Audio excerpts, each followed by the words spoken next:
And now I invite a representative from the private sector, Angela Gomez, to please take the floor. And she is going to explain the commitment of the volunteers.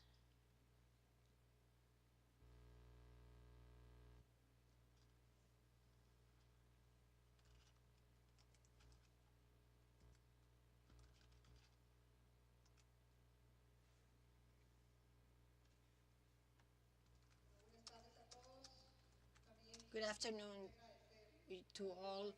I would like to also thank the government of Ecuador and the Office of the United Nations, UNISDR, for this invitation and for the opportunity to allow us to propose to present to you these proposals and commitments, and we hope that these will fill the expectations of all stakeholders. Initially, we were looking at these with the companies present in this platform. We're looking and reading the statement, and we can say that the statement does reflect the private sector's commitment, which has been submitted here at this meeting, and that it does reflect is reflected in the statement. So we just have one observation, very small observation, with regard to including in number 30 34, which is the one that refers to commitment and responsibility of the private sector. We would add something that has to do that this has to be generated from a strategic level by the companies and businesses. And we would like to, and I have the pleasure and the honor to present to you in a very summarized way the voluntary commitment that the private sector is offering in this platform. And of course, this will be annexed will be included as an annex to this document, this statement of Guayaquil communique. Okay, I'm going to summarize it very briefly. This is a this is a part of the whereas clauses, and you can summarize it as follows. In the next few years, we need to take into account that the private sector has to make several investments, and those investments must be resilient, and that on the one hand, we do have experience, knowledge, and resources that the private sector can contribute, and that must be taken and taken advantage of. And then also that there must be an articulation of all efforts of the private sector with the national authorities that manage risk in the Americas. And we also need to understand that whereas, those are the whereas clauses, and I have summarized the commitments. First, to create um, awareness within and without the companies, identifying vulnerabilities that they have in their communities and territories, and to follow the guidelines that can be that are offered by the Hyogo framework, and of course applying the ones that we currently have, and also promoting the new memberships and what we have already submitted in the morning today, and to identify and socialize good practices in terms of risk management that the private sector may have in order to implement these guidelines of the Hyogo framework. Also, fourth, to promote the development of a platform that in such a way that the private sector can have and develop a prospective culture for disaster risk management in accordance with the guidelines that we will receive from the UNISDR.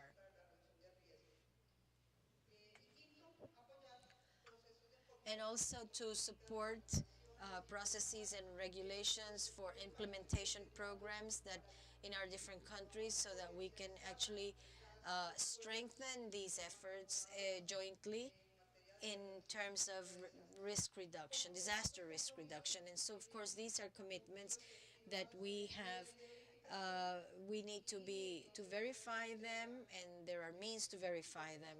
And I am going to submit the voluntary commitment declaration.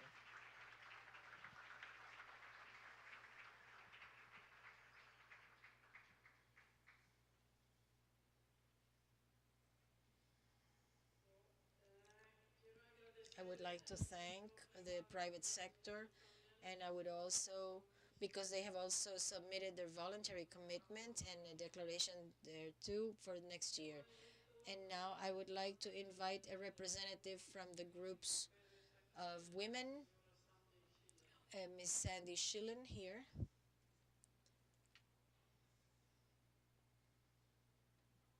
Representing groups of women.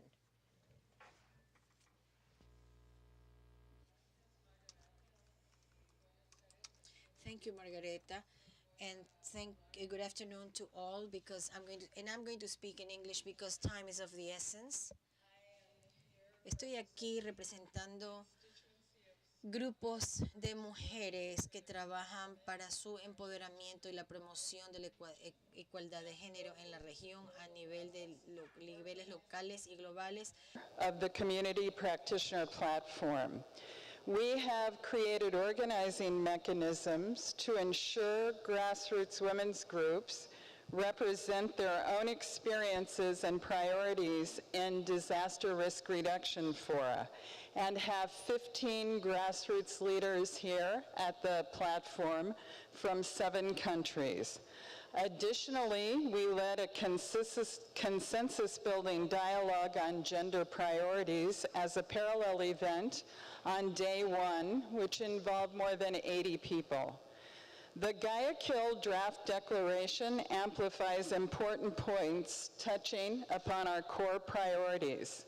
We are especially supportive of principles 10, 11, and 16, which emphasize the importance of community participation and citizen engagement in DRR and accountability processes, which call for the recognition of the work and inputs of community-based civil society organizations and networks, especially those of grassroots women, indigenous people, and Afro-descendants in promoting community resilience, and that also value the knowledge and skills of these groups as key stakeholders. In the recommendations, we are also very pleased to see the addition of clearly articulated leadership roles for local authorities. Key decision makers and partners in the things we care for in expanding the public leadership of grassroots women and promoting planning and implementation mechanisms that are community-driven and accountable. We similarly support recommendations 25 and 26 in this context, and wish to announce that from now until Sendai, we will be increasing our cooperation with local authorities and their networks in the region to expand our voluntary contributions and sustain our advocacy to ensure that HFA2 strategically scales up local action for risk management and resilience. With these positives noted, we feel there is a need to narrow the gap between the stated principles of community participation and commitment to women's empowerment and the recommendations as currently formulated. Grassroots women's organizations exist in rural and urban communities through farmers, indigenous peoples, producers, cooperatives, and organizations, and through informal settlements, slum dweller, and street vendor associations. They must be recognized and referred to as leaders in community resilience, and thus as stakeholders, not as target groups, not as beneficiaries of social protection, or embedded under civil society and gender.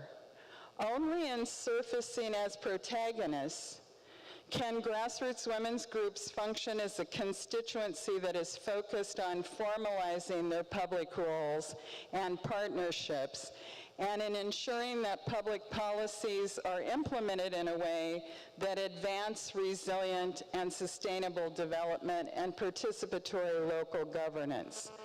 Our emerging recommendations especially number 22, will succeed only if it requires and invites participatory democratic citizen engagement and embraces local as well as national decision makers promoting complementarity across them. Hence, we are asking support to narrow the gap currently existing in the recommendations. It is our collective responsibility to ensure that public policy and institutional programs accelerate the public role of women, Indigenous people, and poor people's organizations, from agenda setting to implementation to monitoring roles. In this context, recommendations 19, 25, 26, and 27 establish opportunities to specify roles for grassroots groups to play in ensuring land use and urban planning promotes social and cultural equity and responsiveness, that women's groups are facilitated to access local budgets and evaluate DRR and development initiatives and expand their public leadership role in these processes. It is also important to explicitly acknowledge a central role for women in disaster recovery processes and the need to craft gender-just entitlement packages, recommendation number 32. This is what gender mainstreaming from the bottom up looks like and what will move us from rhetoric to reality. So we welcome the chance to continue partnering and especially applaud the leadership of the two visionary women on the dais. Thank you very much.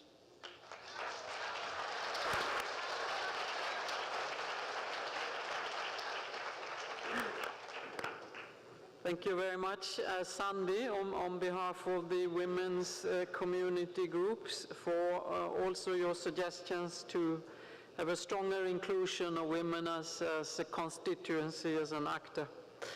And now I'd like to invite a representative of the group of donors, represented by Luis de la Fuente. Mm-hmm. Muchas gracias. Me uno a la felicitación de señor Mena. Thank you very much. I would like to join my colleagues in congratulating you, Mrs. Wallström and Madam Minister. Thank you very much, and really congratulations for your organization. Thank you for the incredible hospitality that you have had with all of us. But above all, I would like to congratulate someone. I have 600 people here, and that is what I'm looking at. I have 600 people in front of me, and that shows me that disaster risk reduction is policy, that everything is possible, that everything that we have included in the declaration is not only rhetoric, it's a fact. What I would like is to read the following statement. All stakeholders are working towards tackling risk reduction and adaptation to climate change from a global perspective, trying to build amongst all a response that would allow to minimize damages of disasters. But this global vision should not hide the most important vision. The most vital action is made locally. This platform serves to celebrate advances and achievements of the region. Well, we must not forget that risk management requires all of our efforts to continue innovating, improving our roadmap towards a new framework of action. It is necessary for us not to forget the need to include elements of protection to rights protections in issues of resilience, so that those who are most vulnerable can have all the tools to be resilient. We must not only promote good practices, but we must make sure that they are shared and used by all. Knowledge, if it is not followed by actions, has no value. In addition to this, accessing useful information on disaster impact and in a timely manner is fundamental for risk reduction. It optimizes the response of humanitarian aid as well as investment for risk reduction. We would like to give a message so that humanitarian principles are also respected: humanity, neutrality, impartiality, independence, and for humanitarian action to be carried out in a function of the most vulnerable.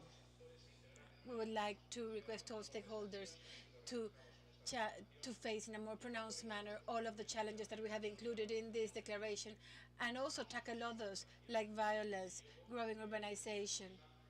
And let's hope that this coming Hyogo framework will integrate the lessons learned in Latin America from 2005 and to 2015 and before that, and that it will give continuity to the processes that have been promoted so far. Thank you very much.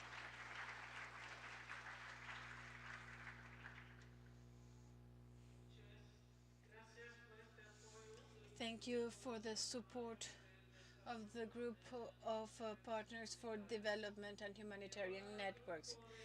Now we have the group of science and academies of the region, Mr. Roberto Reina.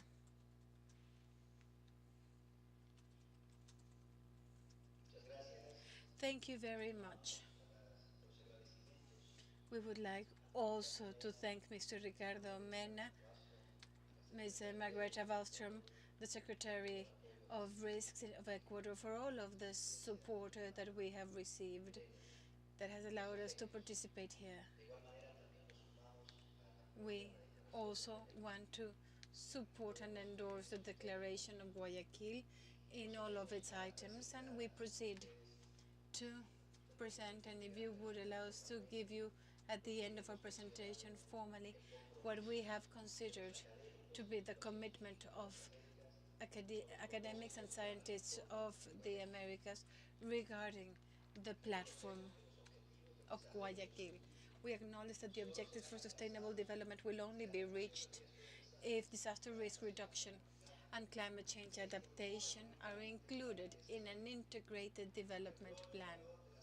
The role and value of science has been internationally acknowledged as a foundation to give information to the interrelated frameworks of actions of three important events that are going to take place prior to the new Hyogo 2 framework. However, it is of vital importance that research supports the policies based on scientific evidence, showing that science is useful, usable, and of a permanent need.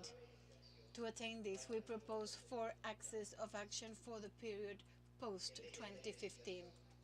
An axis of research, where we will give scientific research, multidisciplinary research, a priority as a foundation for policies and strategies on disaster risk strategies at the local, national, and international level, to establish links between different organizations to achieve a complete understanding of vulnerability to risk assessment and have more effective disaster risk reduction. On the axis of education and capacity building, we commit ourselves to promote, through the support of the representatives of governments, to participate in the capacity building of children, youngsters, and adults, this approach of risk reduction, to impart new knowledge, to train human resources and professionals to achieve a change in social conduct regarding risk reduction and climate change adaptation, to support and enhance programs, graduate and postgraduate programs for risk management in the Americas, as well as programs to train professionals in DRR, to promote a greater use of platforms online to increase access to these programs, to supply guiding regarding terminologies, methodologies, and standards of risk assessment, modeling, taxonomies, and data use. Regarding integration in this axis, we propose to develop DRR projects that are integrated, interdisciplinary, interinstitutional, and coordinate the management of the results and data existing that has been generated by universities, technical organizations, research centers, private networks and initiatives, and by all the community that works on DRR to stimulate free access to this information, and in issues of communication and transparency of scientific knowledge, to make sure that the data and scientific information that contribute to disaster risk reduction are accessible and understandable for decision makers, and to promote the foundation of integration of knowledge, acknowledging the importance of local knowledge. In the Americas, there are hundreds of universities and scientific and technical government institutions that produce high-quality scientific data and which support practices of DRR and climate change adaptation. However, the community has identified certain gaps that should be included in the new work framework from post-2015, and we have to improve the contributions of the scientific community to decision makers and society in general, and that is why we will be handing to you, so that it is included as an annex to the resolution, this document of commitment. And also we state that those gaps should be overcome with regular reports on the risk of current and future disasters, monitoring of progress of the agreements, international agreements to reduce losses, provide guidelines on terminology, methodologies, standard methodologies for risk assessment, convene the stakeholders to identify and give answers, scientific answers on risk reduction, promote the formation of new scientific networks and existing scientific networks to promote a community of learning, research and practice in DRR, improve communication and complex scientific tests, develop model scenarios and tools that will assess and show the social and economic benefits of DRR. I cannot conclude without recommending that attention is paid to two issues. First of all, the scientific and academic community of the region is committed to defending the initiatives and existing and future programs for integrated research and scientific assessment of disaster risks. And secondly, to promote the establishment of an international mechanism with the collaboration of governments, which will comply functions of advisorship and monitoring of the progress of the countries on the objectives put forth for DRR and climate change adaptation within the context of the Sustainable Development Agenda post-2015 and Hyogo 2. This mechanism will be inspired on the programs, initiatives and resources existing and will introduce new elements when appropriate.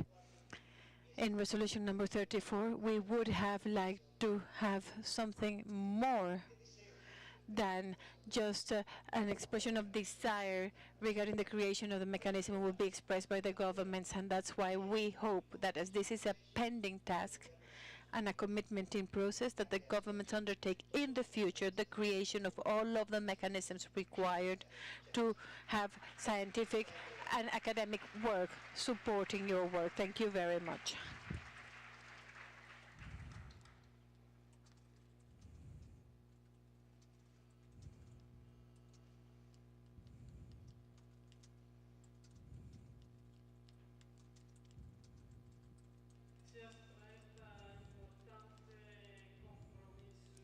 Thank you very much for this important pledge of the scientific and academic sector.